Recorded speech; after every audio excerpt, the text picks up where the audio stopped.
I just got done watching Invincible Season 4, and I cannot lie to you, it was super good. This season did a great job setting up the future Viltrumite War and giving more focus on the other characters in the show. But the best part, of course, was just Thrag. His aura farming throughout the whole fight was just amazing to watch, and seeing him practically solo everyone was insane. Especially with that impact frame, holy shit, it looks so cool.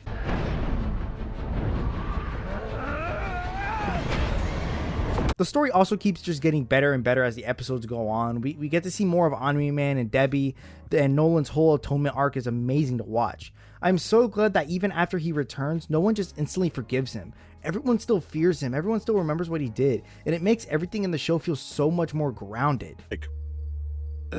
Sorry, Nolan, but I've closed your account. What, did I leave without paying my tab? No, nothing like that. So what then? I dress heroes, Nolan. I am still an Omni-Man supporter, however. He's the GOAT, and I hope he gets back with Debbie. Another thing I liked was seeing more of Thaddeus and the Viltrum Empire. We get to see the virus wipe out almost all Viltrumites. Nolan's inner turmoil when he finds out who caused the virus and how other planets are trying to turn against the Empire to save themselves. Oh, it's just so good.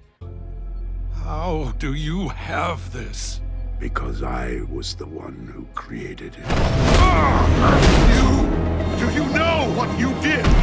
How many suffered and died? However, the season's not perfect. The second episode looked extremely boring, and you know what? I skipped it.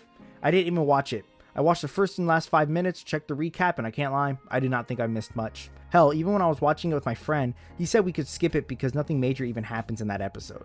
Why use all of that effort for what feels like a filler episode when we could really see more of Thrag or other Viltrumites? Or even more of Paul and Debbie before or during their breakup? Instead, we get a filler episode about Satan flexing his muscles and some lava lady who contributed almost nothing to the story. Yeah, baby!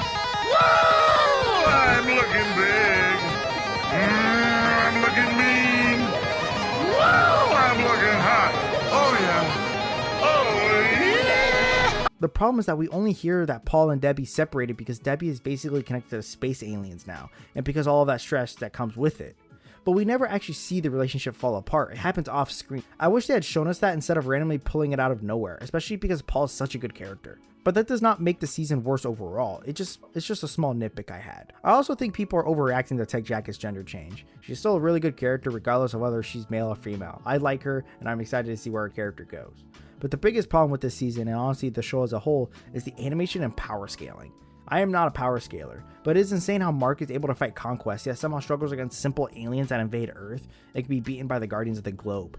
It just feels off. From what I've heard, Robert Kirkman is not great at power scaling and kind of just does whatever the plot needs him to, which is fair I guess, but I wish there was a little more consistency. For example, how can Thrag somehow stay in Earth's orbit or sky and not be detected, but Cecil can detect Anissa when she is attacking Earth? It is little plot conveniences like that that make the show feel sort of dumb sometimes, but the story is good enough that I can give it a pass, especially because it created such a tense scene. The animation also has problems. I know people argue about this, but to me the animation clearly is the weakest part of the show. And two things can be true. The animation can be bad, and it could also not be the animator's fault. We all know a lot of the budget is probably going to the voice actors, but it sucks that this series releases yearly instead of every 2 years. A longer release window could make the animation so much better, or at least give the team more animators to help with the finishing touches. But in the end, the fights still look good when they need to, and I think the animators are trying their best with what the time and resources they have. It just sucks that Amazon does not seem to want to give them more funding and help. But that's about it. My next video will be about The Boys Season 5, but before I end this, I just want to say, like, no script, no nothing. Thank you everybody for the support. The support on that Shield Hero video is insane. I don't know why y'all like that video, but it's just insane how much like support it's getting, how many views. Almost 11k views on that video. Like, that's my most viewed video, and we're almost at like 310 subscribers. I've jumped up almost 100 subscribers since that video. Like, thank you all for the support. I really appreciate it. But until our next adventure, goodbye.